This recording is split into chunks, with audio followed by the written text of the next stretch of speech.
안녕하세요. 여러분의 든든한 정보 동반자 은비수다방입니다. 오늘도 저희 채널을 찾아주신 모든 어르신들 진심으로 환영합니다. 혹시 여러분 중에 이런 경험 있으신가요? 어느 날 갑자기 날아온 건강보험료 고지서를 보고 이게 뭔가 하면서 눈을 의심하신 적 말이에요. 분명히 내 생활은 그대로인데 보험료만 갑자기 2배, 3배로 뛰어올라 있더라는 거예요. 그래서 공단에 전화해 봐도 법이 그렇게 되어 있습니다. 라는 딱딱한 답변만 돌아오고요. 제가 오늘 여러분께 들려드릴 이야기는 바로 이런 억울한 상황을 당하지 않으려면 미리 알아둬야 할 건강보험의 숨겨진 함정들과 그 해결책입니다. 놀라지 마세요. 실제로 광주에 사시는 한 어르신은 제가 알려드린 방법 하나만 써서 월 보험료를 22만 원에서 9만 원으로 줄이셨거든요. 어떻게 가능했을까요? 그 비밀을 지금부터 차근차근 알려드리겠습니다.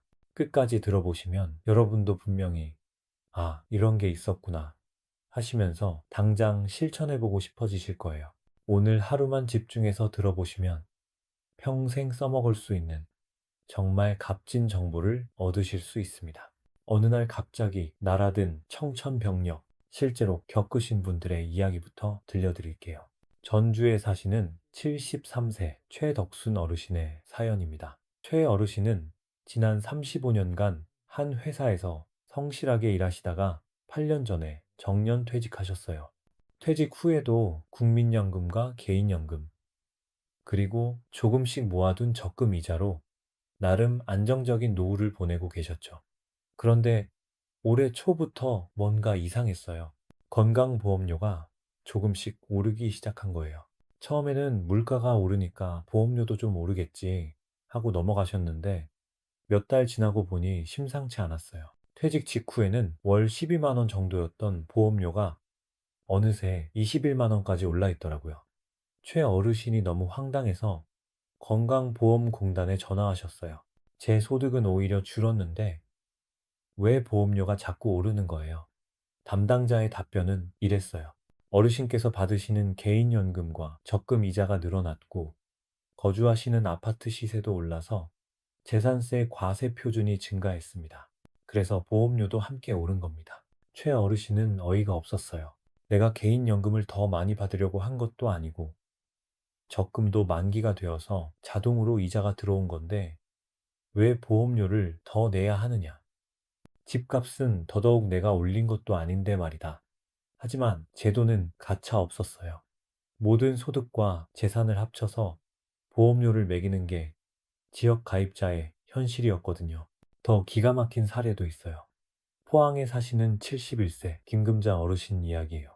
김 어르신은 혼자 사시는데 작년까지만 해도 건강보험료를 월 7만 원 정도 내고 계셨어요. 그런데 올해 갑자기 18만 원으로 뛰어올랐어요. 무슨 일인지 알아보니 정말 어처구니 없는 이유였어요. 김 어르신이 30년 전에 시골에 사두신 조그만 땅이 있었는데 그 동네에 개발 계획이 생기면서 공시지가가 확 뛴 거예요. 김 어르신은 그 땅을 판 것도 아니고 그냥 풀만 자라고 있는 땅인데 말이죠. 하지만 공시지가가 오르면서 재산세 과세 표준이 늘어났고 그에 따라 건강보험료도 따라서 올라버린 거예요. 김어르신이 말씀하시길 그 땅에서 돈을 번 것도 아니고 팔 생각도 없는데 왜 보험료를 더 내야 하느냐. 이런 식이면 가난한 사람만 더 가난해지는 거 아니냐고 하시더라고요. 정말 공감이 가는 말씀이었어요. 부산에 사시는 66세 이명희 어르신의 사연은 더욱 가슴 아팠습니다. 이 어르신은 남편을 일찍 여의시고 혼자서 두 자녀를 키우셨어요. 막내 아들이 작년에 좋은 직장에 취직해서 이제야 조금 숨통이 트이나 했는데 아들이 엄마, 이제 제가 건강보험 피부양자로 모셔드릴게요 라고 했어요. 얼마나 고마웠는지 몰라요. 그런데 몇 달 후 건강보험공단에서 연락이 왔어요. 어르신께서 받으시는 연금 소득이 연간 기준 2천만 원을 초과해서 피부양자 자격이 상실됩니다. 이 어르신이 받으시는 유족연금과 국민연금을 합치면 월 180만 원 정도였는데 연간으로 계산하니 2천만 원을 살짝 넘는다는 거였어요. 그래서 다시 지역가입자로 돌아가야 했고 월 보험료가 0원에서 13만 원으로 뛰어버렸어요. 이 어르신이 얼마나 억울해하셨는지 아세요? 아들이 효도한다고 해준 건데 내 연금이 몇만 원 많다고 이렇게 되는 게 말이 되느냐면서 눈물을 글썽이셨어요. 이런 일들이 지금도 전국 곳곳에서 벌어지고 있어요. 그런데 정말 안타까운 건 이런 억울한 일을 당하지 않을 방법들이 분명히 있다는 거예요. 단지 모르셔서 당하고 계시는 분들이 너무 많다는 거죠. 건강보험료 급증의 숨은 원리. 그럼 도대체 왜 이런 일이 생기는 걸까요? 건강보험료가 갑자기 오르는 이유를 누구나 이해할 수 있게 설명해 드릴게요. 건강보험은 크게 두 종류로 나뉘어요. 직장 가입자와 지역 가입자죠. 직장 가입자는 회사에 다니는 분들이고, 지역 가입자는 자영업자나 퇴직하신 분들이에요. 이 둘의 차이가 정말 크거든요. 직장 가입자는 정말 간단해요. 월급에서만 보험료를 계산하고 회사와 본인이 반반씩 내요. 집이 있든 없든, 차가 있든 없든, 적금이 있든 없든 상관없어요. 오직 월급만 보는 거죠. 그런데 지역가입자는 완전히 달라요. 소득은 물론이고 재산까지 모조리 다 따져서 보험료를 매겨요. 연금 소득, 이자 소득, 집값, 땅값, 심지어 전세 보증금까지 다 포함이에요. 그리고 이 모든 보험료 100%를 본인이 내야 해요. 예를 들어서 설명해 드릴게요. 월급 300만 원 받는 직장인이 있다면 건강보험료는 월 10만 원 정도인데 본인은 5만 원만 내면 돼요. 회사에서 나머지 5만 원을 내주거든요. 그런데 퇴직해서 지역가입자가 되면 어떻게 될까요? 국민연금 월 150만 원, 개인연금 월 50만 원. 집 한 채만 있어도 보험료가 월 20만 원 넘게 나올 수 있어요. 직장 다닐 때보다 소득은 줄었는데 보험료는 4배가 오른 거죠. 지역가입자의 건강보험료는 소득과 재산을 모두 합쳐서 점수를 매기고 그 점수에 208.4원을 곱해서 계산해요. 소득은 연금, 이자, 사업소득 등을 모두 합치고 재산은 집, 땅, 전세보증금까지 포함됩니다. 다만 재산에서는 1억 원을 기본 공제해줘요. 또 하나 중요한 게 재산 계산 방식이에요. 집값이 오르면 그대로 보험료에 반영돼요. 본인이 집값을 올린 것도 아니고 팔 생각도 없는데 말이죠. 4억짜리 집에 사시는 분과 2억짜리 집에 사시는 분의 보험료가 월 10만 원 이상 차이 날 수 있어요. 그래서 결과적으로는 아무것도 안 바뀌었는데 보험료가 갑자기 2배, 3배로 오를 수 있는 거예요. 정말 억울하죠. 하지만 이런 제도를 잘 아시는 분들은 미리 준비해서 보험료를 절반으로 줄이고 계세요. 어떻게 하는 걸까요? 구독과 좋아요 버튼을 눌러주시면 정부에서 알려주지 않는 이런 꿀팁들을 계속 받아보실 수 있어요. 지금부터 정말 중요한 해결책들을 알려드리겠습니다. 보험료를 줄이는 실현 가능한 3가지 방법. 이제 실제로 보험료를 줄인 분들의 사례와 함께 구체적인 방법들을 알려드릴게요. 첫 번째, 소득 감소 신청하기. 이 방법은 가장 확실하고 쉬운 방법이에요. 농사를 그만두거나 사업을 정리하셨는데도 건강보험료가 그대로 나오는 경우가 정말 많거든요. 왜 그럴까요? 건강보험공단에서는 국세청 자료를 바탕으로 보험료를 계산하는데 실제 소득 변화를 바로 반영하지 못하기 때문이에요. 안동에 사시는 75세 김봉수 어르신 사례를 보세요. 40년간 논농사를 지으시다가 몸이 예전 같지 않아서 작년에 농사를 완전히 그만두셨어요. 그런데 올해 건강보험료 고지서를 받아보니 월 15만 원이 그대로 나온 거예요. 어르신이 너무 답답해서 공단에 전화하셨죠. 농사를 그만두어서 소득이 없는데 왜 보험료가 그대로 나오느냐고 하니까 담당자가 관련 증명서를 제출하시면 다시 계산해 드리겠다고 하더라고요. 어르신이 농업을 그만두었다는 관련 증명서를 제출하신 후 월 15만 원이었던 보험료가 7만 원으로 줄었어요. 비슷한 사례가 또 있어요. 대구에 사시는 69세 최순남 어르신은 30년간 운영하던 작은 구멍가게를 코로나 이후 문을 닫으셨어요. 그런데 사업자 등록을 폐업 신고만 하고 건강보험공단에는 따로 신고를 안 하셨더라고요. 그래서 보험료가 월 18만 원씩 계속 나왔어요. 뒤늦게 폐업 사실 증명원을 제출하시니까 월 6만 원으로 12만 원이나 줄었어요. 이런 분들이 정말 많으세요. 소득이 실제로 줄었는데도 보험료는 그대로 내고 계시는 거예요. 농사나 사업을 그만두신 분, 임대업을 중단하신 분, 아르바이트를 그만두신 분들은 꼭 1577에 1000번으로 전화해서 소득 변동 신고를 하세요. 관련 증명서를 제출하시면 보험료가 줄어들어요. 두 번째, 주거 형태 바꾸기. 이 방법은 정말 효과가 큰 방법이에요. 자가 주택을 팔고 전세로 이사 가시는 거예요. 왜 효과가 클까요?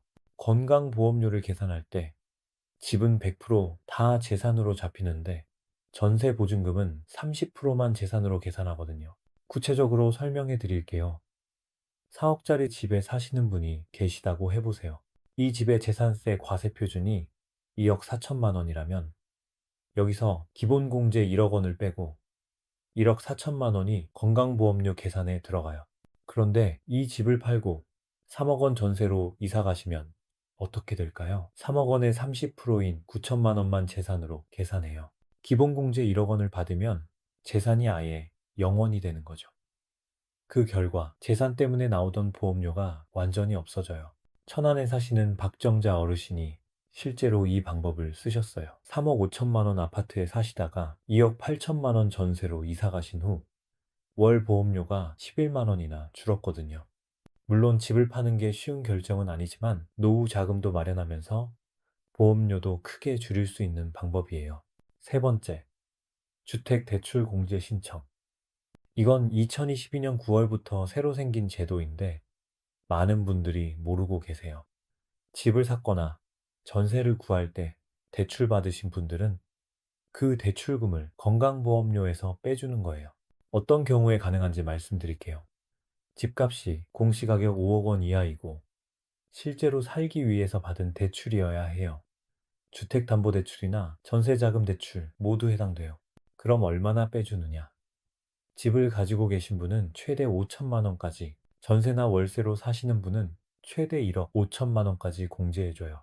실제 사례를 들어볼게요. 부산에 사시는 이영호 어르신은 시가 3억 원짜리 집에 1억 원 주택담보대출이 있으셨어요. 이 경우 대출금 1억 원의 60%인 6천만 원을 공제받을 수 있는데 한도가 5천만 원이니까 5천만 원을 공제받으셨어요. 그 결과 월 보험료가 9만 5천 원에서 7만 원으로 2만 5천 원이나 줄었어요. 중요한 건 이 혜택을 받으려면 반드시 신청하셔야 한다는 거예요. 자동으로 적용되지 않거든요. 1577에 1000번으로 전화해서 주택 대출 공제 신청하고 싶다고 하시면 자세히 안내해 드려요. 관련 서류만 준비하시면 되고 신청하신 다음 달부터 바로 보험료가 줄어들어요. 이 방법들 중에서 여러분 상황에 맞는 것들을 선택해서 적용해 보세요. 한 가지만 해도 월 몇만 원은 확실히 줄일 수 있어요. 건강검진 꼭 받으셔야 하는 이유. 건강검진 자체는 보험료에 직접 영향을 주지 않지만 받지 않으면 간접적인 불이익이 있어요. 특히 직장에 다니시는 분들은 더 주의하셔야 해요.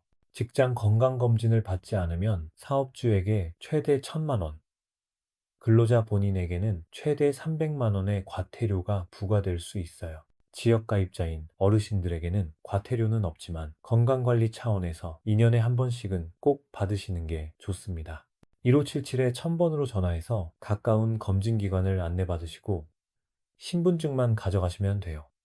검진 전날 밤 10시부터는 금식하셔야 하고요. 구독과 좋아요는 저희가 더 좋은 정보를 만드는 원동력입니다.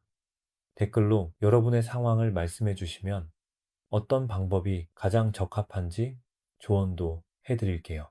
지금 당장 확인해야 할 세 가지. 여러분, 오늘 들으신 이야기가 남의 일 같지 않으시죠? 그럼 지금 당장 확인해 보셔야 할 것들이 있어요. 첫째, 최근 6개월간 건강보험료 고지서를 꺼내보세요. 보험료가 조금씩이라도 오르고 있다면 원인을 파악해야 해요. 둘째, 농사나 사업을 그만두셨는데도 보험료가 그대로 나오고 있지는 않은지 확인해 보세요. 셋째, 가족 구성원 변화가 있었는지 생각해 보세요. 자녀, 결혼, 이사, 취업 등이 있었다면 피부양자 자격에 변동이 있을 수 있어요. 이 세 가지 중 하나라도 해당된다면 1577-1000번으로 건강보험공단에 전화해서 상담받아 보세요. 보험료가 왜 올랐는지 확인하고 싶다고 하시면 자세히 설명해 드려요. 오늘 제가 알려드린 방법들은 모두 합법적이고 정당한 방법들이에요. 정부에서 제도는 만들어 놨는데 홍보를 안 해서 모르시는 분들이 손해를 보고 계시는 거예요. 아는 사람은 혜택을 받고 모르는 사람은 계속 손해를 보는 것. 정말 안타까운 일이죠.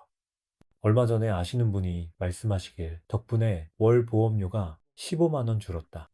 1년이면 180만 원 절약이다. 고맙다. 라고 하시더라고요. 그런 말씀을 들을 때마다 정말 보람을 느껴요.